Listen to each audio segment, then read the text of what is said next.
Okay ٹھیک ہے انشاءاللہ ہم سٹارٹ کرتے ہیں. نحمدہ و نصلی علی رسول الکریم، اما بعد فاعوذ باللہ من الشیطان الرجیم، بسم اللہ الرحمن الرحیم. تو ٹھیک ہے انشاءاللہ لاسٹ ٹائم ہم لوگ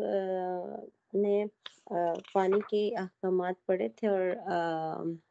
استنجا کے اور طہارت کے. تو آج ہم سٹارٹ کریں گے جنابت کے مسائل، جنابت کے احکامات. تو غسل کے جو واجب ہونے کی جو حالت ہوتی ہے اس کو حالت جنابت کہتے ہیں. تو 4 حالتیں ہوتی ہیں جس میں مسلمان مرد اور عورت کے اوپر غسل واجب ہو جاتا ہے، یعنی کہ فرض ہو جاتا ہے، اس پہ غسل کرنا فرض ہوتا ہے. یعنی سب سے پہلے جو ہے حیض کے بعد، یعنی پیریڈز کے بعد عورت کے لیے، اور اس کے بعد میاں بیوی کا جو تعلق ہوتا ہے یعنی صحبت کے بعد، نفاس کے بعد، اور یا پھر احتلام ہو یا کسی بھی طریقے سے جسم سے یعنی کہ منی خارج ہو تو اس کے بعد غسل فرض ہو جاتا ہے. تو یہ 4 چیزیں، ان کو ہم جب غسل ان کی وجہ سے فارغ ہو جائے تو فرض ہو جائے تو اس کو ہم کہتے ہیں کہ جنابت کی حالت میں. اور نبی صلی اللہ علیہ وسلم نے یعنی کہ صحابہ کرام کے درمیان جب غسل جنابت کا ایک دفعہ مسئلہ زہر بحث آیا تو انہوں نے عائشہ رضی اللہ عنہ سے دریافت کیا کہ غسل مطلب کس حالت میں جائز ہے، کہ خالی انٹر کورس ہو کرے تو غسل یعنی کہ فرض ہو جاتا ہے، یا اس کے لیے ڈسچارج ہونا ضروری ہے. تو پھر عائشہ رضی اللہ عنہ نے جواب دیا تھا کہ اگر مرد اور عورت کی یعنی کہ شرمگاہ مل جائے تو غسل واجب ہو جاتا ہے، چاہے ڈسچارج ہو یا نہ ہو. تو اس کے بعد یہ ایک مسئلہ ہے، تو عورت بھی محتلم ہوتی ہے، یعنی کہ احتلام صرف مرد کو نہیں ہوتا، عورت کو بھی ہو سکتا ہے. اس کے بارے میں بھی ام المومنین حضرت سلمہ رضی اللہ عنہ کی روایت ہے کہ ایک دفعہ ام سلیم آئی رسول اللہ صلی اللہ علیہ وسلم کے پاس، تو انہوں نے کہا کہ اللہ کے رسول، یقیناً اللہ حق سے نہیں شرماتا، اور میں آپ سے ایک مسئلہ پوچھتی ہوں کہ کیا عورت پر غسل ہے جبکہ اس کو احتلام ہو؟ تو آپ صلی اللہ علیہ وسلم نے فرمایا کہ ہاں، جب وہ منی کا نشان دیکھے. تو اس سے پتہ چلتا ہے کہ عورت یا مرد نیند سے اٹھ کر اگر نشان دیکھیں یعنی کہ تری کا نشان دیکھیں تو یہ احتلام کی حالت ہے. اگر مطلب اٹھنے کے بعد نیند سے جاگنے کے بعد عورت ہو یا مرد ہو تو اس کو چاہے خواب میں یاد ہو یا نہ یاد ہو، لیکن اگر وہ اٹھنے کے بعد اپنے کپڑے پہ کوئی گیلا نشان دیکھے یا لیکوڈ دیکھے تو اس کا مطلب ہے کہ اس کو احتلام ہوا اور اس کو غسل اس کے اوپر واجب ہو گیا. لیکن اگر اس کو کیفیت یاد نہ ہو اور وہ کوئی نشان بھی نہ پائے تو پھر محض شک کی بنیاد پر غسل فرض نہیں ہوگا. ٹھیک ہے، تو یہ چیزیں اس میں آتی ہیں کہ شک کی بنیاد پر ہم اس کو غسل کو فرض نہیں کر سکتے کہ آپ اٹھیں، آپ کے کپڑوں پہ کوئی نشان نہیں ہے، کوئی گیلا پن نہیں ہے، آپ کو محسوس بھی نہیں ہو رہا، لیکن آپ کو شک ہے کہ آپ نے شاید خواب میں اس طرح کی کوئی چیز دیکھی، تو اس کو ہم فرضیت میں شامل نہیں کریں گے. فرض صرف اس صورت میں ہوگا کہ جب مرد یا عورت اٹھیں اور وہ دیکھیں کہ ان کا کپڑا واقعی میں گیلا ہے. تو اس کے بعد یعنی کہ احتلام کی حالت میں غسل واجب ہو جاتا ہے. پھر 2 طرح کی اور چیزیں ہوتی ہیں. ایک تو منی یعنی کہ ہے جو ایسا مادہ جس سے انسان پیدا ہوتا ہے، وہ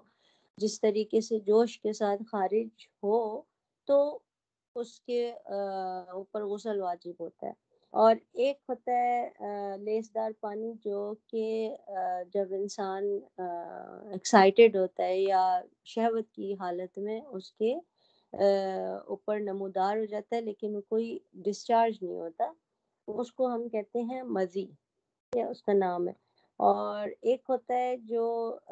جس کو عام طور پر ہم عورتیں اس کو کہتی ہیں لیکوریا، یعنی جسٹ ڈسچارج ہوتا ہے سفید رنگ کا، بغیر کسی شہوت کے، یا یعنی کہ نارملی ہوتا ہے، یا پیشاب سے پہلے یا پیشاب آنے کے بعد کوئی قطرہ نکل آتا ہے، تو اس کو کہتے ہیں ودی، اور اس کے نکلنے پر غسل کرنا ضروری نہیں ہے، اور نہ مزی کے نکلتے وقت غسل کرنا ضروری ہے، صرف وضو کافی ہے۔ اس کے بارے میں آتا ہے کہ علی رضی اللہ عنہ جو تھے وہ بہت طاقتور جوان تھے، تو آپ کو مزی کثرت سے آتی تھی، یعنی کہ بغیر خواہش کے بھی، یعنی کہ انسان کی مردوں کی یعنی کہ شرمگاہ کے اوپر کوئی قطرہ ہو تو اس کے اوپر ان کو یہ مسئلہ معلوم نہیں تھا کہ غسل واجب ہوتا ہے یا نہیں، تو ان کو کیونکہ وہ رسول اللہ صلی اللہ علیہ وسلم کے داماد تھے تو ان کو شرم آئی پوچھنے کے لیے، تو انہوں نے اپنے دوست سے کہا کہ وہ یہ مسئلہ دریافت کریں، تو پھر حضرت مقداد رضی اللہ عنہ نے نبی صلی اللہ علیہ وسلم سے پوچھا، تو انہوں نے کہا کہ مزی کے خارج ہونے پر غسل واجب نہیں ہوتا، صرف وضو کر لینا چاہیے۔ تو اس سے نبی صلی اللہ علیہ وسلم نے فرمایا کہ اگر مزی خارج ہو تو اس کو یعنی کہ شرمگاہ کو دھو لو اور پھر وضو کر لو، تو اس لیے اس سے پتہ چلتا ہے کہ خالی دھونا کافی ہے اور اس کے لیے غسل کرنا ضروری نہیں ہے۔ اور اسی طرح جس طرح عورتوں کو لیکوریا کی شکایت ہوتی ہے، اس سے بھی غسل لازم نہیں ہوتا، اس سے بھی انسان وضو کرے اور نماز پڑھ لے۔ پھر آتا ہے کہ اچھا اس کے بعد جب بیوی کے ساتھ صحبت کرنے کی بھی دعا ہے، اللہ نبی صلی اللہ علیہ وسلم نے ہمیں دعا سکھائی کہ جب بھی کوئی اپنی بیوی کے پاس جائے تو اسے یہ دعا مانگنی چاہیے، بسم اللہ اللہم جنبنا الشیطان و جنب الشیطان ما رزقتنا۔ اس کا مطلب یہ ہے کہ ہم اللہ کے نام سے مدد چاہتے ہیں، یا اللہ ہمیں شیطان سے محفوظ رکھ اور ہماری اس اولاد کو بھی شیطان سے محفوظ رکھ جو تو ہمیں عطا فرمائے۔ تو حدیث میں آتا ہے کہ یہ دعا پڑھنے کے بعد والدین کو اللہ تعالیٰ جو اولاد دے گا وہ شیطان کے شر سے ہمیشہ محفوظ رہے گی، یہ بخاری اور مسلم کی روایت ہے۔ پھر آتا ہے کہ یعنی دوبارہ اگر صحبت کرنی ہو تو اس سے قبل وضو کرنا مستحب ہے۔ نبی صلی اللہ علیہ وسلم نے فرمایا کہ جب کوئی آدمی اپنی بیوی سے ایک دفعہ صحبت کرے پھر وہ دوبارہ کرنا چاہے تو اسے چاہیے کہ پہلے وضو کر لے، اور اس کے بعد ہے کہ جو جنبی ہوتا ہے، چاہے وہ حائضہ ہو یعنی پیریڈ والی عورت ہو، یا ایسا جنبی جو کہ جس کو غسل کی حاجت ہو، کسی بھی جو ہم نے چار حالتیں پڑھی ہیں اس کو ہم کہیں گے جنبی، جو غسل کے لیے ضروری ہے، تو اس کے ساتھ کھانا پینا چھونا جائز ہے، اور اگر وہ کسی پانی میں بھی ہاتھ ڈال دے تو وہ پانی ناپاک نہیں ہوتا، لیکن کیونکہ ہم نے پڑھا کہ صحبت کرنے کے بعد وضو کر لینا چاہیے، اور جب کیونکہ غسل اگر نہیں بھی کرنا تو بھی آپ وضو کر سکتے ہیں، وضو کر کے آپ ہر کام کر سکتے ہیں۔ اسی طرح حائضہ کے ساتھ جب عورت یعنی حیض سے ہوتی تھی تو یہودی اس کے ساتھ کھاتے پیتے نہیں تھے، تو نبی صلی اللہ علیہ وسلم نے فرمایا کہ اس کے ساتھ کھانا پینا، اٹھنا بیٹھنا، ملنا جلنا سب باتیں جائز ہیں سوائے اس کے ساتھ صحبت کرنے کے۔ تو اس کے بعد جنبی جو ہے اگر وہ کسی یعنی جو غسل کی حالت میں مرد ہو یا عورت ہو تو اگر وہ کسی اس میں پانی میں ہاتھ ڈال دے تو وہ پانی ناپاک نہیں ہوتا۔ جیسے عبداللہ بن عباس رضی اللہ عنہ فرماتے ہیں کہ ازواج مطہرات میں سے کسی نے ایک ٹب میں یا کسی برتن میں کے پانی سے غسل جنابت کیا، نبی صلی اللہ علیہ وسلم تشریف لائے، وضو یا غسل کرنے لگے تو بولیں کہ اے اللہ کے رسول، میں حالت جنابت میں تھی جب میں نے اس کے پانی سے غسل کیا، تو آپ صلی اللہ علیہ وسلم نے فرمایا پانی جنبی نہیں ہوتا۔ تو اس سے پتہ چلا کہ اگر آپ اس پانی سے، کیونکہ اب یہ تو ہمارے پاس آج کل سہولت ہے نا کہ ہمارے پاس شاور ہے، ہمارے پاس نل کے اس طرح سے ہیں کہ ہم پانی آن کرتے ہیں، ہمیں پانی ٹچ کرنے کی ضرورت نہیں محسوس ہوتی. لیکن اگر آپ اس ماحول کو دیکھیں جہاں پہ ٹب میں پانی بھر کے رکھا جاتا ہے، یا جس طرح پانی آتا ہے ٹائم سے، جیسے آتا تھا بچپن میں کہ آپ صبح میں ٹائم سے پانی آ رہا ہے، آپ پانی بھر کے رکھ لیتے ہیں برتنوں میں تاکہ سارا دن استعمال کر سکیں، تو پھر ظاہر ہے آپ اس پانی کو استعمال کریں گے. تو اگر ہم اس چیز کا ہمیں پتہ ہو تو ایٹ لیسٹ ہماری زندگی جو ہے وہ آسان ہو جائے گی کہ ہم اس شک میں نہیں رہیں گے کہ اس میں پانی میں کسی نے ہاتھ ڈال دیا تو اب اس پانی سے ہم وضو کر سکتے ہیں، اس کو استعمال کر سکتے ہیں. تو اس سے پتہ چلتا ہے کہ اگر غسل کی حالت میں کوئی پانی استعمال کر لے تو وہ پانی ناپاک نہیں ہوتا. پھر جنابت کی حالت میں مسافہ کرنا، سلام کرنا، دعا کرنا، بات چیت کرنا، یہ سب جائز ہے. کہ اس کی روایت یہ ہے کہ ابو ہریرہ رضی اللہ عنہ فرماتے کہ مدینے کی کسی گلی میں ان کی نبی صلی اللہ علیہ وسلم سے ملاقات ہوئی. اس وقت ابو ہریرہ رضی اللہ عنہ جنبی تھے، چنانچہ وہ وہاں سے کھسک گئے، یعنی کہ وہ سامنے نظر آئے تو جیسے ہوتا ہے نا سائڈ پہ ہوگا، جا کر غسل کیا اور پھر خدمت میں حاضر ہوئے. رسول اللہ صلی اللہ علیہ وسلم نے پوچھا کہ تم کہاں چلے گئے تھے ابو ہریرہ؟ انہوں نے عرض کیا کہ میں حالت جنابت میں تھا اور اس حالت میں آپ کے پاس بیٹھنا اچھا نہیں سمجھا. تو آپ صلی اللہ علیہ وسلم نے فرمایا کہ سبحان اللہ، مومن کسی حالت میں ناپاک نہیں ہوتا. یہ بخاری کی روایت ہے. تو اب آپ دیکھیں کہ کتنا یعنی کہ آسان ہمارا دین ہے ہمارے لیے، اور ان ساری چیزوں کے بارے میں ہمیں پتہ چل جائے تو ہماری لیے کتنی مشکلیں جو ہیں وہ آسان ہو جاتی ہیں. تو ورنہ ہم نے بلا وجہ کی جو مختلف چیزیں اپنائی ہوئی ہیں کہ ہم کہتے ہیں کہ بھئی ہم قدم بھی نہیں رکھ سکتے، جس جگہ ہم قدم رکھیں ہمارا زمین ناپاک ہو جاتی ہے، جس جگہ ہم واک کر کے چلے جائیں یا کھانے کے برتنوں کو ٹچ کر دیں، مطلب بہت ساری وہم جو ہیں وہ ہم لوگوں نے رکھے ہوئے ہیں. اور بہت سیدھی اور صاف واضح احادیث سے ہمیں پتہ چلتا ہے کہ حالت جنابت میں یعنی کہ بات چیت کرنا، سلام کرنا، دعا کرنا جائز ہے.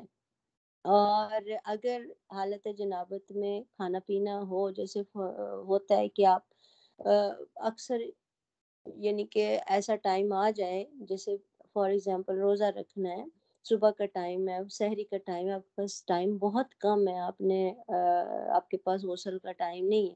لیکن حالت جنابت میں تو کھانے پینے کے لیے، کھانا پکانے کے لیے ہاتھ دھونا کافی ہے. البتہ وضو کرنا افضل ہے، لیکن اگر ہاتھ دھو لیے جائے تو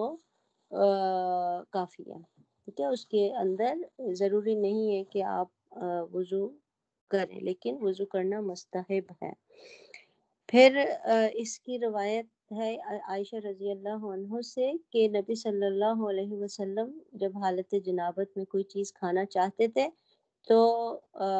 پہلے ہاتھ دھو لیتے تھے. پھر ایک اور مسلم کی روایت ہے کہ عائشہ رضی اللہ عنہ فرماتی ہیں کہ رسول اللہ صلی اللہ علیہ وسلم حالت جنابت میں کھانا یا سونا چاہتے تو پہلے وضو کر لیتے تھے. تو دونوں طریقے جائز ہیں، ہاتھ بھی دھو سکتے ہیں اور وضو بھی کر لیتے ہیں. تو جو بھی انسان جس طرح سے کنوینئنٹ ہو اس طرح سے وہ کر سکتا ہے، اور اس میں کوئی ممانعت نہیں ہے، اور اس چیز میں انسان کو شک میں نہیں پڑنا چاہیے.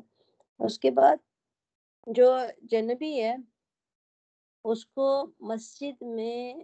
زیادہ دیر بیٹھنا سے منع کیا گیا ہے. یعنی خاص طور پہ جو حالت جنابت میں یعنی کہ جو بیوی کے ساتھ تعلق قائم کر کے آیا اس حالت میں ہو تو بھی یعنی کہ زیادہ اس کی ریسٹرکشن ہے کہ آپ حالت جنابت میں مسجد سے گزر جایا کرتے تھے، رکتے نہیں تھے، ٹھہرتے نہیں تھے. لیکن حائضہ عورت کے لیے اس چیز کی آئی ہے کہ وہ مین مسئلہ میں جہاں پہ مین نماز پڑھتے ہیں وہاں پہ نہ بیٹھیں، لیکن اگر کوئی تعلیم اور تدریس کا سلسلہ ہے اور اس کو جانا ہے اور وہ وہاں پہ بیٹھنا چاہتی ہے لیکچر کے لیے یا درس کے لیے تو وہ اس کی اسے اجازت ہے. تو اس لیے جو ہے مسجد میں اس کو زیادہ دیر بیٹھنے سے یا ٹہرنے سے منع کیا گیا۔ پھر زبانی اللہ کا ذکر زبان سے کرنا جنبی کی حالت جنابت میں جائز ہے، کہ نبی صلی اللہ علیہ وسلم ہر حالت میں اللہ کا ذکر کیا کرتے تھے۔ صرف جو حالت جنابت میں قرآن پڑھنے کی جو ہے وہ ممانعت ہے، اور اس میں بھی جو آپ کی ٹیمپرری حالت جنابت ہے، یعنی کہ جس میں آپ فوراً جیسے میاں بیوی کے تعلقات ہیں، صحبت کے بعد آپ کے پاس آپشن ہے کہ آپ فوراً اس کو غسل کر کے آپ پاک ہو سکتے ہیں، تو اس صورت میں قرآن کو چھونا، قرآن پاک سے ڈائریکٹ پڑھنا منع ہے۔ لیکن اگر پاک آدمی ہو تو وہ بغیر وضو کے قرآن مجید پڑھ سکتا ہے۔ لیکن حائضہ کے لیے، یعنی کہ جو حیض کی حالت میں عورت ہوتی ہے، اس کے لیے ہمیں کوئی دلیل کہیں سے کوئی صحیح حدیث ثابت نہیں ہے کہ حیض کی حالت میں قرآن مجید کی تلاوت نہیں کر سکتے، ٹھیک ہے۔ یہ صرف اور صرف اس میں کہ آپ صحبت کے بعد جو جنابت کی حالت ہوتی ہے اس میں آپ نے قرآن کی تلاوت کرنا منع کیا۔ لیکن جو زیادہ تر جو اس میں جو ہے نا رائے لوگوں کی یہ ہے کہ جنبی کا قرآن کی تلاوت کرنا مکروہ انہوں نے قرار دیا، اور جو باقی ذکر اور اذکار ہیں، تسبیح، تحمید، تکبیر کرنا، یہ ساری کی ساری دعائیں جائز ہیں۔ تو جیسے عائشہ رضی اللہ عنہ کی حدیث ہے کہ آپ فرماتی ہیں کہ میں حج کے دنوں میں حائضہ ہوگی تو رسول اللہ صلی اللہ علیہ وسلم نے فرمایا کہ بیت اللہ کے طواف کے علاوہ باقی ہر وہ کام کرو جو حاجی کرتا ہے۔ اب سوچیں، صرف طواف کی ممانعت تھی، باقی ہر کام، یعنی صحیح بھی کر سکتی ہے، ذکر اذکار بھی کر سکتی ہے، منی میں بھی جا سکتی ہے، عرفات میں بھی جا سکتی ہے، ہر جگہ جا سکتی ہے، دعا بھی کر سکتی ہے، صرف طواف نہیں کر سکتی۔ اور اسی طرح رسول اللہ صلی اللہ علیہ وسلم نے حیض والی عورتوں کو عید کے روز عیدگاہ جانے کا حکم دیا، بلکہ باقاعدہ حکم دیا کہ ضرور جائیں تاکہ وہ لوگوں کی تکبیروں کے ساتھ تکبیر کہیں اور ان کی دعا کے ساتھ دعا کریں، لیکن نماز نہ پڑھیں۔ تو اس سے ثابت ہوتا ہے کہ حائضہ اور جنبی ذکر اور اذکار کر سکتے ہیں۔ تو اس لیے حضرت علی کی ایک اور روایت میں آتا ہے کہ نبی صلی اللہ علیہ وسلم حالت جنابت کے علاوہ ہر حال میں ہمیں قرآن مجید پڑھایا کرتے تھے، یعنی کہ چاہے وضو ہو یا نہ وضو ہو۔ تو اس سے ہمیں یہ بھی پتہ چل جاتا ہے کہ وضو شرط نہیں ہے قرآن پڑھنے کے لیے، ٹھیک ہے۔ بعض اوقات ہوتا یہ ہے کہ ہم باہر ہوں یا کوئی ایسی جگہ پر ہوں یا فوراً ہمارے پاس پانی میسر نہیں ہو، تو ہم یہ فوراً بہانہ بنا لیتے ہو ہمارا وضو نہیں ہے اس لیے ہم قرآن نہیں پڑھ سکتے، تو یہ کوئی بہانہ نہیں بنا سکتے۔ اگر آپ کو غسل کی حاجت نہیں ہے تو آپ وضو کیے بغیر قرآن پڑھ سکتے ہیں۔ پاک آدمی پاک ہوتا ہے ہمیشہ، چاہے اس کا وضو ہو یا نہ ہو۔ اس کے بعد جنبی آدمی کے لیے ہے کہ جب نبی صلی اللہ علیہ وسلم سونے کا ارادہ کرتے تو نماز کی طرح وضو کر لیتے تھے۔ ضروری نہیں ہے کہ آپ فوراً غسل کریں، بعض لوگ اس چیز کو بھی اپنے لیے مشکل بنا لیتے ہیں کہ آپ کے پاس ٹائم کم ہے، یا آپ کے پاس یا آپ کو بہت شدید نیند آ رہی ہے اور آپ کو اس چیز کی رخصت ہے کہ اگر حالت جنابت ہو تو سونے کا ارادہ ہو تو آپ وضو کر کے، نبی صلی اللہ علیہ وسلم سوتے تھے، اور اس میں بھی وضو کر کے سونا افضل ہے لیکن نہ کرنے کی رخصت ہے۔ تو کیونکہ عبداللہ بن عمر رضی اللہ عنہ سے روایت ہے کہ عمر رضی اللہ عنہ نے نبی صلی اللہ علیہ وسلم سے مسئلہ پوچھا کہ کیا جنبی غسل کے بغیر سو سکتا ہے؟ آپ نے ارشاد فرمایا ہاں، وضو کر لے اور سو جائے، اور پھر جب چاہے اٹھ کر وضو کر لے۔ اور اس کے بعد ایک اور حدیث میں آتا ہے کہ عائشہ رضی اللہ عنہ فرماتی ہیں کہ رسول اللہ حالت جنابت میں پانی کو ہاتھ لگائے بغیر سو جاتے، پھر اٹھ کر غسل کرتے۔ تو اس سے پتہ چلتا ہے کہ انہوں نے غسل کو افضل قرار دیا لیکن نہ کرنے کی بھی رخصت ہے۔ تو اس لیے جو ہے ہمیں ان چیزوں سے بہت ساری باتیں جو ہیں وہ پتہ چل جاتی ہیں کہ کتنی اللہ تعالیٰ نے ہمارے لیے آسانیاں پیدا کی ہیں ان چیزوں کے لیے، تاکہ ہم اپنی لائف کو مشکل میں نہ بنائیں۔ اچھا، اس کے بعد جب غسل جنابت کریں تو سب سے پہلے اپنے دونوں ہاتھوں کو دھو لینا چاہیے، یعنی کہ اگر آپ نے وضو نہیں بھی کیا تو آپ پھر بھی دونوں ہاتھ دھو لیں، اور اس کے بعد چاہے فوراً غسل کریں، چاہے اپنے کام ختم کر کے غسل کریں، تو اس کے لیے ضروری ہے کہ آپ ہاتھ دھو لیں۔ اس کے بعد اگر آپ مسح کیا ہوا ہے آپ نے، تو جنابت کی حالت مسح کو ختم کر دیتی ہے، پھر وہ مسح باقی نہیں رہتا۔ مسح کس چیز پہ کرتے ہیں؟ موزوں کے اوپر کرتے ہیں۔ تو جب اگر آپ نے موزے پہنے ہوئے تھے، وضو کیا ہوا تھا، یوزلی گھر کے اندر اگر آپ نے وضو کر کے موزے پہنے ہوئے ہوں تو آپ کی مسح کی مدت 24 گھنٹے ہوتی ہے۔ اگر آپ سفر میں ہوں تو 3 دن ہوتی ہے۔ تو اگر اس دوران میں آپ حالت جنابت میں آپ کو احتلام ہو گئے، یا آپ کو پیریڈز آ گئے، یا یعنی کہ صحبت کر لی ہے، تو آپ کی مدت مسح ختم ہو جاتی ہے۔ پھر آپ کو موزے اتارنے پڑیں گے اور وضو کرنا پڑے گا، اور پھر ظاہر غسل کرنا پڑے گا۔ تو غسل جنابت اگر کے لیے بھی ہمارے لیے آسانی کیا ہے کہ اگر پانی میسر نہ ہو تو تیمم غسل کا کام دیتا ہے، تو تیمم ہی کافی ہے۔ یہ بات بھی ہم پڑھیں گے انشاءاللہ غسل کے اس کے چیپٹر میں۔ پھر ہم دیکھتے ہیں کہ حیض اور نفاس کی جو مسائل ہوتے ہیں اس میں ہم دیکھ لیتے ہیں کہ حیض کے دنوں کی تعداد جو ہے وہ کوئی مقرر نہیں ہے، کسی کو کم کسی کو زیادہ یعنی کہ ہو سکتے ہیں، اور اس بارے میں ہمیں کوئی صحیح یعنی کہ اس روایت میں کچھ ایسا نہیں پتہ چلتا کہ آپ کی حیض کی مدت کتنی ہے۔ ہر انسان کی یہ ایک ذاتی یعنی کہ تعداد دنوں کی ہوتی ہے، کسی کو کم ہو سکتا ہے، کسی کو زیادہ ہو سکتا ہے، کسی کو ہر مہینے ہوتا ہے، کسی کو ہر مہینے نہیں ہوتا۔ تو ہر عورت کے لیے حیض کے دنوں کی تعداد مقرر نہیں ہے اور یہ بھی ضروری نہیں ہے کہ ہر ماہ ایک ہی تاریخ پر ہو، کسی کو دیر سے ہو سکتا ہے، کسی کو جلدی ہو سکتا ہے، اور ہر ایک کی مدت الگ الگ ہو سکتی ہے۔ اور اس میں جو ہے اس کی عمر کا تقاضا ہو سکتا ہے، اس کی آب و ہوا ہو سکتی ہے، گھریلو حالات ہو سکتے ہیں۔ تو اس لیے ہم ایسا نہیں کر سکتے کہ جب ہمیں جو ہے بعض اوقات کیا ہوتا ہے کہ ہم اس مسئلے کو پوچھتے ہیں بعض اوقات لوگوں سے کہ اب ہم کیا کریں کہ کتنے دن پڑھیں نماز اور کتنے دن نہیں نماز پڑھیں۔ تو اس کے لیے ضروری ہے کہ آپ خود اپنی شروع سے اپنی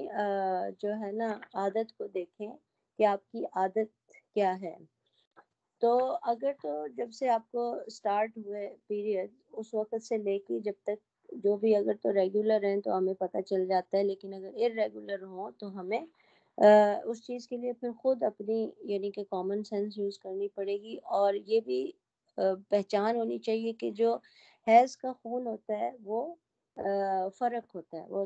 اس کی اسمیل بھی ڈفرینٹ ہوتی ہے، اس کا رنگ بھی ڈفرینٹ ہوتا ہے، اور اس کی جو ہے نا کہنا چاہیے کہ تھوڑا ٹیکسچر بھی ڈفرینٹ ہوتا ہے، کہ وہ گاڑھا ہوتا ہے، تھوڑا ڈارک رنگ کا ہوتا ہے، اور اس کی اسمیل ہوتی ہے۔ تو اور جب وہ ختم ہو جاتا ہے تو اس کے بعد پھر انسان بالکل کلین ہو جاتا ہے، اور اگر وہ خون پیریڈ کا خون نہیں ہوگا تو وہ تھوڑا پتلا بھی ہوگا اور تھوڑا ہلکے رنگ کا بھی ہوگا۔ تو یہ اگر جو خاتون ہے وہ اس کو سمجھ میں آ جائے کہ یہ حیض کا خون ہے یا استحاضہ کا خون ہے،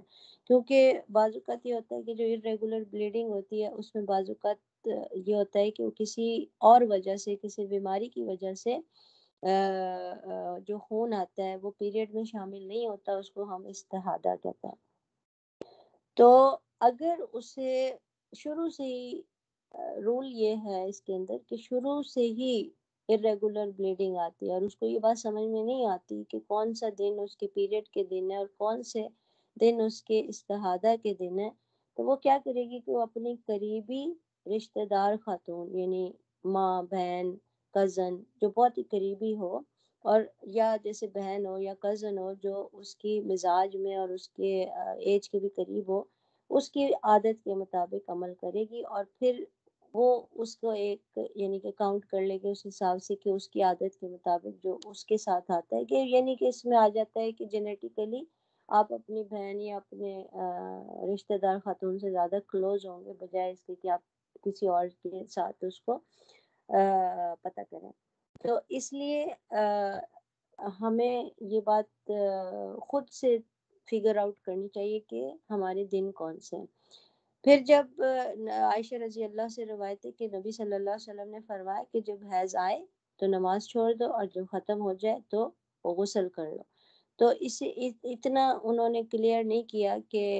کس کو کب آتا ہے۔ اسی طرح جو نفاس کا خون ہوتا ہے وہ خون ہوتا ہے جو بچے کی ولادت کے بعد آتا ہے، اس کی جو کم و بیش اس کی جو مدت ہے وہ 40 روز ہے، اور اس میں بھی جو ہے حیض اور نفاس کے جو مسائل ہیں نا، یعنی غسل کے جو احکامات ہیں وہ ایک جیسے ہیں، صرف یہ کہ ان کے ٹائم کا فرق ہوتا ہے۔ اور بعض اوقات یہ ہوتا ہے کہ بچے کی ولادت کے بعد بھی ضروری نہیں ہے کہ آپ کو 40 دن تک جو ہے بلیڈنگ ہو، 40 دن تک ہوتا ہے، لیکن بعض لوگوں کو ہفتہ، 2 ہفتہ، 3 ہفتہ میں بھی وہ کلین ہو جاتے ہیں۔ تو اس کا یہ مطلب نہیں ہے کہ اگر 40 دن ہے تو آپ 40 دن تک آپ کلین ہو بھی جائیں تو آپ نماز چھوڑ کے رکھیں، نہیں، بلکہ جیسے ہی آپ کلین ہو جائیں، آپ کو کوئی کسی قسم کی سپاٹنگ نہیں ہو رہی ہے، آپ کو بالکل کلیئر ہو گیا ڈسچارج، تو آپ فوراً غسل کریں اور اپنی نماز شروع کر دیں۔ اس کو ضروری نہیں کہ آپ 40 دن تک اس کو لٹکا کے رکھیں۔ اور اسی طرح جو ہے کیا کہتے ہیں کہ عورتیں یعنی کہ 40 دن تک نماز نہیں پڑھتی تھی نبی کے زمانے میں بھی، اور لیکن انس رضی اللہ کی حدیث ہے کہ یہ نفاس کی مدت ہے، اور اگر عورت کو ولادت کے بعد خون نہیں آتا تو اس پر ضروری ہے کہ وہ غسل کرے اور نماز پڑھے۔ اور نماز نفاس کا حکم بھی ایسے ہی ہے، اور اگر مس کیریج ہو جاتا ہے اور اس کے بعد بلیڈنگ آتی ہے تو اس کا حکم بھی نفاس کے حکم میں آئے گا، اور ان حالت میں نماز، روزہ اور صحبت دونوں کی ممانعت ہے، یعنی کہ حیض کی حالت میں صحبت نہیں ہو سکتی، میاں بیوی کا تعلق نہیں ہو سکتا، اس کو اللہ تعالیٰ نے منع فرمایا، ایون قرآن میں اس کا منع فرمایا۔ تو اس کے بعد نبی صلی اللہ علیہ وسلم ان حالات میں یعنی کہ روزہ کی قضا کا حکم دیتے تھے، لیکن نمازوں کی قضا کا حکم نہیں دیا گیا۔ اس حالت حیض میں عورت کا جسم اور کپڑے دونوں پاک ہوتے ہیں۔ انسان کو یہ نہیں سوچنا چاہیے کہ اب میں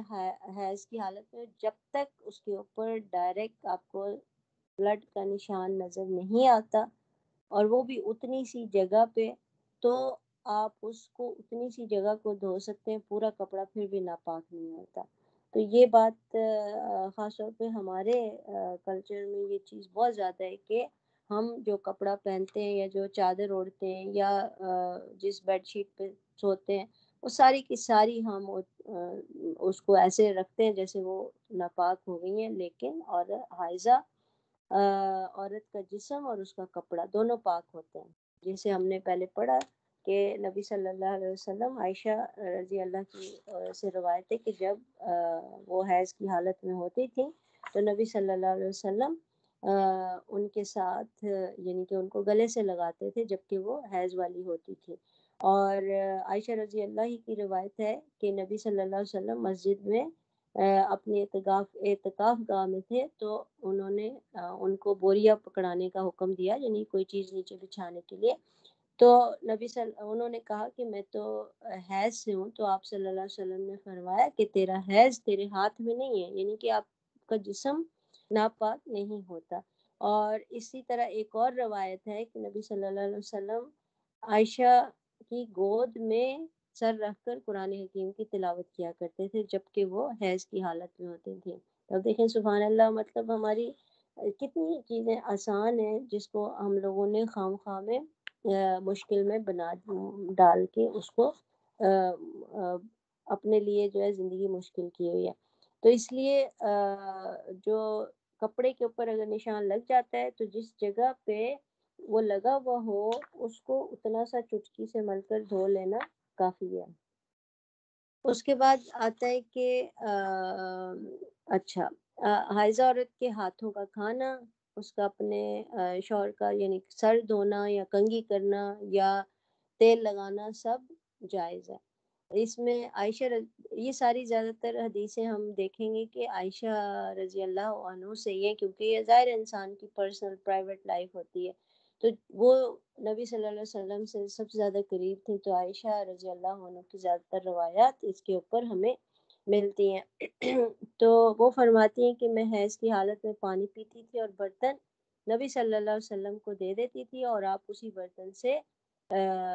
پانی پیتے تھے. اور اگر میں گوشت کھا کر ہڈی یعنی جیسے ایک بڑی ہڈی ہوتی ہے اس میں گوشت لگا ہوتا ہے تو وہ خود بھی اس سے کھاتی تھی اور نبی صلی اللہ علیہ وسلم بھی اس کو اسی جگہ سے کھاتے تھے. تو اس سے پتہ چلتا ہے کہ حیض کی حالت میں ایک دوسرے کے ساتھ کھانا کھانا، ایک دوسرے کا جھوٹا کھانا کھانا سارا کچھ جائز ہے. تو عائشہ رضی اللہ عنہ فرماتی ہیں کہ جب میں حیض کی حالت میں ہوتی تھی تو رسول اللہ صلی اللہ علیہ وسلم کا سر دھویا کرتی تھی. اور جو گود والی حدیث ہے وہ بھی ہم نے پڑھی کہ حالت حیض میں ہوتی تھی تو نبی صلی اللہ علیہ وسلم ان کی گود میں سر رکھ کے قرآن پڑھا کرتے تھے اور اسی حالت میں وہ کنگھی بھی کر دیا کرتی تھی. تو اب اس سے ہمیں کیا پتہ چلتا ہے کہ حیض کی حالت میں آپ سارے کام کر سکتے ہیں سوائے صحبت کے. پھر یعنی کہ اگر ہم ان ساری چیزوں کو دیکھیں تو اس سے ہمیں کیا پتہ چلتا ہے کہ حیض کی حالت میں عورت سے نفرت کرنا یا اس کے کھانے پینے کا علیحدہ اہتمام کرنا بالکل ناجائز ہے. کیونکہ ابھی بھی بہت سارے جگہوں پہ پاکستان کے علاوہ بھی جو سری لنکا یا اس طرح کے جو کنٹریز ہیں جہاں پہ مسلمان رہتے ہیں وہاں پہ مسلمان بھی اپنی عورتوں کا علیحدہ کچن بنا دیتے ہیں، علیحدہ کمرہ بنا دیتے ہیں جہاں پہ وہ پیریڈ کی حالت میں اس کو رہنا پڑتا ہے. تو یہ کتنی یعنی کہ غلط بات ہے جو کہ لوگ اس کو پریکٹس کرتے ہیں صرف اس لیے کہ ابھی ان کے پاس اس چیز کی یعنی جہالت ہے، علم نہیں ہے ان کے پاس. تو انسان کے پاس جب کسی چیز کا صحیح علم آ جائے تو پھر اس کو اپنی چیزیں چھوڑ دینی چاہیے جو وہ ناسمجھی میں کر رہا ہوتا ہے. اسی طرح حائضہ سے صحبت کرنے کی ممانعت ہے اور یہ نبی صلی اللہ علیہ وسلم نے یعنی کہ روایت بھی ہے اور قرآن کی آیت بھی اللہ تعالیٰ نے اس پہ نازل فرمائی. انس رضی اللہ عنہ سے روایت ہے کہ یہودیوں کے ہاں کوئی عورت حائضہ ہو جاتی تو یہودی اس کے ساتھ کھانا بھی نہیں کھاتے تھے نہ گھر میں رہتے تھے. تو صحابہ کرام نے نبی سے یہ مسئلہ دریافت کیا تو اللہ تعالیٰ نے یہ آیت نازل فرمائی. سورہ البقرہ کی آیت نمبر 222 میں یہ پوری ڈیٹیل ہے کہ لوگ آپ صلی اللہ علیہ وسلم سے حیض کے بارے میں مسئلہ دریافت کرتے ہیں، ان سے کہہ دیجئے کہ یہ ایک بیماری کی حالت ہے یا تکلیف کی حالت ہے. بیماری نہیں کہنا چاہیے، تکلیف کہنا چاہیے، لہٰذا اس میں عورتوں سے علیحدہ رہیں جب تک کہ وہ پاک نہ ہو جائے. تو اس آیت کے نازل ہونے کے بعد نبی صلی اللہ علیہ وسلم نے فرمایا کہ حالت حیض میں صحبت کے علاوہ معمول کے سارے تعلقات قائم رکھو، یعنی کہ محسوس بھی نہیں ہونا چاہیے کہ وہ پیریڈ سے ہے، صرف اس کے ساتھ آپ تعلق نہیں رکھ سکتے. تو اس کے بعد نماز بھی نہیں پڑھ سکتی اور روزہ بھی نہیں رکھ سکتی. اور روزے کا یہ ہے کہ روزہ حیض شروع ہوتے ہی ختم ہو جاتا ہے، چاہے وہ سورج غروب ہونے سے 1 سیکنڈ پہلے آپ کو سٹارٹ ہوا یا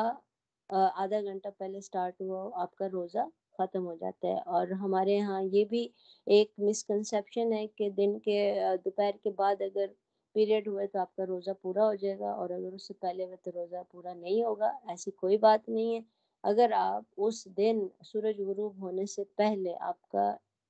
ودن یعنی کہ آخری لمحے بھی آپ کو اگر پیریڈ شروع ہو گئے تو آپ کا پورا روزہ آپ کو میک اپ کرنا پڑے گا، آپ کو رکھنا پڑے گا. اور اگر جب درمیان میں دن کے آپ کو پیریڈ آ جاتے ہیں، آپ کا روزہ تو ٹوٹ گیا، تو پھر آپ کو کھانا پینا کی اجازت ہے۔ بعض اوقات کیا ہوتا ہے کہ لڑکیاں خاص طور پہ ان کے لیے بہت مشکل یہ بات ہو جاتی ہے کہ وہ بظاہر یعنی کہ روزہ رکھا ہوتا ہے اور وہ شرم کے مارے کچھ کھا نہیں پاتی، کیونکہ وہ ان کو اس طرح سے یعنی کہ ہمارے کلچر میں یہ چیز اتنی وہ بری بنا دی گئی ہے کہ جو ایک ریالٹی ہے، جب اسلام اور یعنی کہ قرآن اور سننا ہمیں اس چیز کو بتانے میں جھجک نہیں ہے، شرم آتا نہیں ہے، یہ چیزیں شرم والی نہیں ہے، تو پھر ہم ان چیزوں کو ایکسٹراڈنری اپنے اوپر ڈال کر ہم اپنی زندگی کو مشکل بنا لیتے ہیں۔ تو اب اگر فرض کرو کسی نے روزہ رکھا ہے اور وہ صبح سے پہلے ہی جو ہے وہ اس کو جو ہے وہ پیریڈ شروع ہو گیا، وہ سارا دن بھوکا پیاسا گزارنا اچھی بات نہیں ہے، کیونکہ روزہ تو آپ نے رکھنا ہی رکھنا ہے، تو اس کے لیے ضروری ہے کہ آپ کھانا پینا جائیں، جائز ہے اس کے لیے، کھائیں پئیں، اور اس کے اوپر کسی قسم کی یعنی کہ گلٹی فیلنگ نہیں ہونی چاہیے، اپنے آپ کو بلیم نہیں کرنا چاہیے کہ یہ کیا کیا جائے۔ تو اس کے بعد حائضہ کے لیے روزہ کی قضا ہے، نماز کی قضا نہیں ہے، کہ نبی صلی اللہ علیہ وسلم نے فرمایا کہ جب عورت کو حیض آئے تو نہ نماز پڑھ سکتی ہے اور نہ روزہ رکھ سکتی ہے۔ تو آپ صلی اللہ علیہ وسلم نے فرمایا کہ عورتوں کے دین میں کمی کی وجہ یہی ہے کہ دین میں کمی ہو جاتی ہے نا، کہ آپ کی نمازیں چھوٹ جاتی ہیں تو آپ کا ایک کنیکشن اللہ تعالیٰ سے کم ہو جاتا ہے، لیکن اس کا یہ مطلب نہیں ہے کہ عورتیں کوئی کمتر ہیں کسی چیز میں، وہ آپ اس کے باوجود جیسے ہم نے پہلے پڑھا کہ ذکر کر سکتے ہیں، حیض کی حالت میں آپ قرآن بھی پڑھ سکتے ہیں، اور اگر ایک ہوتا ہے نا کہ آپ کے دل میں تھوڑی سی جھجک ہو کہ آپ اس کو کیسے پڑھیں، تو آپ ڈائریکٹ ٹچ کرنے کی بجائے آپ اپنے آج کل جیسے ہمارے پاس فون ہیں، ٹیبلٹس ہیں، کسی بھی چیز سے آپ پڑھ سکتے ہیں قرآن، اور اگر قرآن کو ٹچ کرنے میں وہ ہے تو آپ گلو پہن کے یا کسی کپڑے سے قرآن پکڑ لیں، اگر دل میں تھوڑی سی آپ کے خود بخود یعنی کہ جھجک ہو تو، ورنہ ہمیں اس کی اجازت ہے کہ آپ قرآن پڑھیں، آپ ذکر کریں، آپ میموری سے پڑھ سکتے ہیں، صرف نماز اور روزے کی ممانعت ہے۔ اور اگر کوئی عورت رمضان میں جیسے فجر کی اذان سے پہلے حیض سے پاک ہو جائے اور غسل کا ٹائم نہ ملے تو وہ پہلے روزہ رکھ لے اور بعد میں غسل کر لے، اور یہ حالت جنابت کے لیے بھی ہے۔ ابو بکر ابن عبد الرحمن سے روایت ہے کہ میں اپنے والد کے ساتھ عائشہ رضی اللہ عنہ کی خدمت میں حاضر ہوا، اور انہوں نے کوسچن کیا ہوگا عائشہ رضی اللہ سے، تو اس کے جواب میں عائشہ نے فرمایا میں گواہی دیتی ہوں کہ رسول اللہ صلی اللہ علیہ وسلم احتلام کی وجہ سے نہیں بلکہ صحبت کی وجہ سے حالت جنابت میں صبح کرتے، پھر غسل کیے بغیر روزہ رکھتے، اور اس کے بعد انہوں نے کہا کہ ہم دونوں حضرت ام سلمہ کی خدمت میں حاضر ہوئے، وہ بھی رسول اللہ کی وائف تھی، تو انہوں نے بھی ایسا ہی فرمایا، یعنی کہ روزہ سحری کا ٹائم ظاہر لمیٹڈ ہوتا ہے، تو وہ کیا اس میں اجازت ہے کہ آپ روزہ پہلے رکھ لیں، اگر غسل کا وقت نہ ہو تو اس کے بعد پھر آپ غسل کر کے پھر آپ نماز پڑھ لیں، کیونکہ آپ کے پاس اتنا ٹائم نماز کا ہوتا ہے کہ آپ غسل کر کے نماز پڑھ لیں، لیکن اگر آپ کے پاس کھانے کا ٹائم کم ہے تو پھر آپ فکر نہیں کریں کہ آپ نے پہلے غسل کرنا ہے، چاہے آپ حیض کی حالت میں ہو، چاہے آپ یعنی کوئی بھی غسل کی حالت میں ہو۔ اور اسی طرح اگر جیسے ہم نے پہلے پڑھا کہ اگر خون کا داغ لگ جائے تو اتنی کی جگہ دھو کر اسی کپڑے میں نماز پڑھی جا سکتی ہے، تو اس میں بھی عائشہ رضی اللہ عنہ فرماتی ہیں کہ جب ہم میں سے کسی کے کپڑے خون سے آلودہ ہو جاتے تھے تو ہم غسل کے بعد اس جگہ کو پانی سے دھو دیتے تھے اور سارے کپڑے کو نہیں دھوتے تھے، تو یہ بھی بخاری کی روایت ہے۔ اور اس کے بعد جیسے حالت غسل میں، حالت حیض میں بھی یہ بات ہے کہ آپ نماز مسلح پہ بیٹھنا، ذکر کرنا، تسبیح اور تحلیل کرنا، دعا کرنا، یہ سب جائز ہے، کیونکہ جب عیدگاہ میں ہم نے پڑھا کہ عورتیں جائیں گی، تکبیرات ساتھ دیں گی، دعا مانگیں گی، تو ظاہر مسلح پہ بیٹھیں گی نا، تو اس لیے مطلب یہ جائز ہے۔ اور اب آپ سوچیں کہ اس وقت کے زمانے میں ان لوگوں کے پاس تو اتنی سہولیات بھی نہیں تھی نا، تو ان لوگوں کو یہ خطرہ، اس کی وجہ بھی انہوں نے یہ بتائی کہ مسجد میں وہ کیوں زیادہ دیر نہیں بیٹھ سکتی، کہ کہیں مسجد کا ایریا میں اس کا جو ہے نا خون نہ لگ جائے، بیسیکلی یہ اس کے پیچھے ریزن تھی. کیونکہ اب ہمارے پاس تو اتنی سہولتیں موجود ہیں نا کہ ہم پیڈز استعمال کر لیتے ہیں، ہمارے پاس اس کا رسک نہیں ہے کہ آپ لیک ہو رہا ہے، کہیں لگ رہا ہے، کپڑوں پہ لگ رہا ہے. یہ چیزیں تو اب بہت ریئر ہے نا، لیکن اس وقت ان لوگوں کے پاس اتنی چیزیں نہیں ہوتی تھیں. بعض اوقات ان کو شاید کوئی کپڑا بھی اتنا نہیں ملتا ہوگا، تو اس میں ظاہر ہے ان کو چانس ہوتا تھا کہ ان کا بلڈ جو ہے وہ لیک ہو کے کہیں لگ نہ جائے. تو اس وجہ سے ان کو مسجد میں بہت زیادہ دیر تک ٹھہرنے کی اجازت نہیں تھی. اور اگر خون نہ لگے تو کپڑے پاک رہتے ہیں، جنہیں دھوئے بغیر نماز پڑھی جا سکتی ہے. اور اگر کوئی حائضہ عورت ہے، اس کا دوپٹہ یا چادر اوڑھ کر دوسری عورت نماز پڑھ سکتی ہے. کیونکہ اس میں میمونہ رضی اللہ عنہ فرماتی ہیں کہ رسول اللہ صلی اللہ علیہ وسلم جس چادر میں نماز پڑھتے، اسی چادر کا ایک حصہ مجھ پر اور ایک حصہ رسول اللہ صلی اللہ علیہ وسلم پر ہوتا، اور میں حالت حیض میں ہوتی تھی. اب آپ سوچیں کہ وہ لوگ اتنے، یعنی کہ ان کے پاس اتنی کم چیزیں ہوتی تھیں. ہمارے پاس تو خیر ڈھیر لگا ہوتا ہے، کلازٹ میں کپڑوں کی کمی نہیں ہے، اس لیے ہم ایسا کر سکتے ہیں. لیکن یہ کوئی اسلامی طریقہ نہیں ہے کہ ہم اس کو اپنے اوپر ایک برڈن بنا لیں یا اس کو فرض قرار دے دیں کہ نہیں اس کپڑے میں نماز نہیں ہو سکتی. اور ان کے پاس ہوتے ہی لمیٹڈ سٹاک تھا، تو اس لیے وہ اتنے اسی حساب سے احکامات بھی ہیں. آپ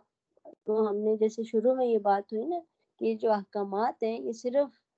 ہمارے جیسے لوگوں کے لیے نہیں ہے، بلکہ ہر طرح کے لوگوں کے لیے ہیں. اس کے اندر وہ لوگ بھی شامل ہیں جن کے پاس ایک کپڑا پہننے کے لیے، اور وہ لوگ بھی شامل ہیں جن کے پاس ہزاروں کپڑے ہیں. تو اس لیے اگر آپ اپنی جسٹ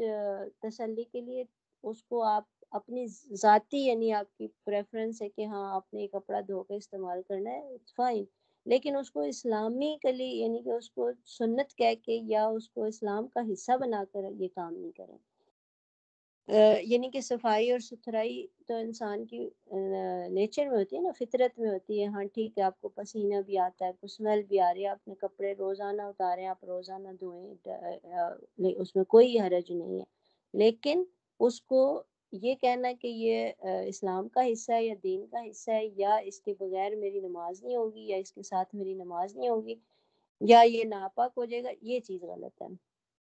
تو اس کے بعد حیض سے پاکیزگی حاصل کرنے کے بعد، یعنی ایک دفعہ آپ کلیئر ہو گئے ہیں، آپ کو بالکل کلین ہو گئے ہیں، اس کے بعد اگر خاکی یا زرد رنگ کا کوئی ڈسچارج ہوتا ہے تو پھر دوبارہ غسل کرنے کی ضرورت نہیں ہے. اس کی بھی روایت ہے کہ اب ام عطیہ رضی اللہ عنہ فرماتی ہیں کہ حیض سے پاکیزگی حاصل کرنے کے بعد خاکی یا زرد رنگ کی ڈسچارج کو ہم کوئی اہمیت نہیں دیتے تھے. اور اسی طرح جب حیض سے پاکیزگی حاصل کرنے کے بعد عجلت سے یا تاخیر سے کام نہیں لینا چاہیے. یعنی آپ کو اگر لگ گیا ہے کہ آپ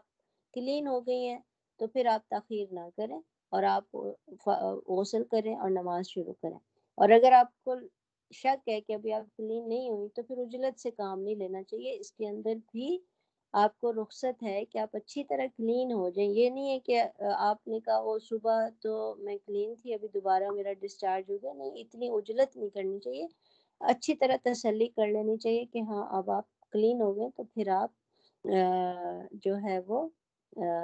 نماز شروع کر دیں، غسل کر لیں. اور اگر کسی وجہ سے آپ کلین ہیں اور آپ نے غسل میں تاخیر کر دیا اور اس دوران نماز کا ٹائم آ گیا اور نماز آپ کی مس ہو رہی ہے، پھر آپ غسل کرنے کے بعد اس نماز کی قضا کریں گے. تو اس کے لیے بھی یعنی کہ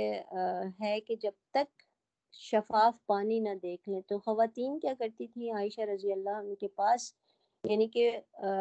اپنی نا کیا کہتے ہیں، کاٹن ہوتی، روئی ہوتی تھی نا اس زمانے میں، تو وہ اس سے چیک کرتی تھیں کہ اگر بالکل کلین. تو عائشہ رضی اللہ عنہ نے فرمایا کہ جب تک تم صاف شفاف یعنی کلیئر ڈسچارج نہ دیکھ لو اس وقت تک غسل نہ کرو. تو اس سے جلدی سے کام نہیں لیا کرو کہ ابھی براؤن ڈسچارج ہو رہا ہے اور ابھی یلو ڈسچارج ہو رہا ہے تو اب ہم کیا کریں. تو اس طرح کی چیزوں میں شک میں پڑنے کی ضرورت نہیں ہے. جب بالکل کلیئر کلین ڈسچارج ہو اس وقت آپ غسل کر لیں. لیکن اس کے بعد اگر دیر کر دی ہے کسی وجہ سے یا کہیں باہر اٹک گئے ہیں, گھر پہ نہیں ہے, یا غسل کرنے میں کوئی مشکل ہوئی ہے, تو جو اس دوران میں نماز مس ہوئی ہے اس کی پھر آپ قضا کر لیں. تو اس کے بعد یہ ہے کہ جب حیض کی حالت ختم ہو جائے اور irregular بلیڈنگ ہے تو پھر استحاضہ جو یعنی کہ آتا ہے, اور اس کے دوران عورت اپنے یعنی میاں بیوی اپنے صحبت کر سکتے ہیں. اس میں اس کی ممانعت نہیں ہے, صرف حیض کی حالت میں ممانعت ہے. اور اس کے بعد جو ہے غسل سے پہلے حائضہ سے صحبت کرنا منع ہے, چاہے ایام حیض زیادہ ہوں یا کم ہوں. یعنی اس کی مدت کہ جب تک حائضہ جو ہے وہ غسل نہیں کرے گی, چاہے وہ کلین بھی ہو جائے, غسل سے پہلے اس کے ساتھ صحبت کرنا منع ہے. ٹھیک ہے, اگر وہ کلین ہو جاتا ہے لیکن اس کو چاہیے کہ پہلے غسل کرے, اس کے بعد پھر وہ صحبت کرے, چاہے اس کی مدت کم ہو یا زیادہ ہو. اور اگر دوران حیض کوئی صحبت کر لیتا ہے کوئی تو اس کا کفارہ دینا ہوگا, اور اس کا کفارہ 4 گرام سونا ہے. کہ اور اگر کوئی یعنی کہ حیض ختم ہو جائے اور غسل سے قبل صحبت کر لیتا ہے تو اس کا کفارہ 2 گرام ہے, یعنی اس کا آدھا ہے. تو اس لیے نبی صلی اللہ علیہ وسلم کی ایک روایت آتی ہے کہ جو شخص حائضہ عورت سے صحبت کرے یا عورت سے یعنی پچھلے راستے سے صحبت کرے یعنی بیک میں, یا نجومی کے پاس قسمت کا حال معلوم کرنے جائے, تو اس نے محمد صلی اللہ علیہ وسلم کی تعلیمات کا جو اس پر نازل ہوئی ہے اس کا انکار کیا. تب سوچیں کہ اگر یہ کام کرے, نجومی کے پاس جائیں یا عورت سے حیض کی حالت میں صحبت کی جائے یا عورت کے پچھلے راستے سے صحبت کی جائے, تو یہ ایسا ہے جیسے محمد کے اوپر آپ کا ایمان ہی نہیں. اب آپ سوچیں کہ اگر محمد صلی اللہ علیہ وسلم کی تعلیمات پر انکار کا مطلب ہے کہ انسان مسلمان ہی نہیں ہے, کیونکہ جب ہم کلمہ پڑھتے ہیں تو ہم گواہی دیتے ہیں کہ نبی صلی اللہ علیہ وسلم اللہ کے رسول ہیں. تو جب ہم ان کی تعلیمات کا انکار کریں گے تو اس کا مطلب ہے کہ ہمارا آدھا ایمانی یعنی کہ کلمہ ہی ہمارا کمپلیٹ نہیں ہوا. تو اس لیے ہمیں کوشش کرنی چاہیے کہ یہ ساری چیزیں پتہ ہوں, اور جو اگر ہم یہ بات جب ہمیں پتہ چلے تو ہم اس کو آگے بھی لوگوں تک پہنچائیں جن کو یہ بات نہیں پتہ. رسول اللہ صلی اللہ علیہ وسلم نے غسل حیض سے قبل اپنی بیوی سے صحبت کرنے والے آدمی کے بارے میں ارشاد فرمایا کہ وہ 4 گرام یا 2 گرام صدقہ کرے. 4 گرام یا 2 گرام سے مراد یہ ہے کہ جب خون کی رنگت سرخ ہو تو وہ 4 گرام سونا صدقہ کرے, اور اگر خون کی رنگت زرد ہو تو وہ نصف دینار یا 2 گرام سونا صدقہ کرے. تو اب یہ کتنی کلیئر بات ہے کہ اگر مطلب اس نے ریڈ رنگ کا بھی خون ہے, سرخ ہی ہے, تو اور اس نے اس کے ساتھ صحبت کر لی ہے تو اس کو اس کا کفارہ دینا ہوگا, اور وہ کتنا ہے 4 گرام سونا. اور اگر اینڈ میں بالکل یعنی ابھی غسل نہیں کیا لیکن ابھی زرد رنگ باقی ہے تو اس کو 2 گرام سونا صدقہ کرنا پڑے گا. تو اس کے بعد قرآن کے بارے میں بھی ہم نے پڑھ لیا کہ قرآن کی ممانعت اس طرح سے نہیں ہے جس طریقے سے جو جنابت یعنی غسل جنابت دوسری طرح یعنی صحبت کے بعد جو غسل ہے اس کی طرح سے حیض کی حالت میں آپ قرآن پڑھ سکتے ہیں. ٹھیک ہے. اسی طرح استحاضہ کا بھی ہے, ہم نے پڑھا کہ استحاضہ جو ہوتی ہے کہ وہ پیریڈ کے علاوہ جو خون آتا ہے اس کو استحاضہ کہتے ہیں. تو جب ایام حیض گزر جائیں تو استحاضہ کو معمول کے مطابق یعنی غسل کر کے معمول کے مطابق نماز اور روزہ ادا کرنا چاہیے. اس میں بھی ایک روایت ہے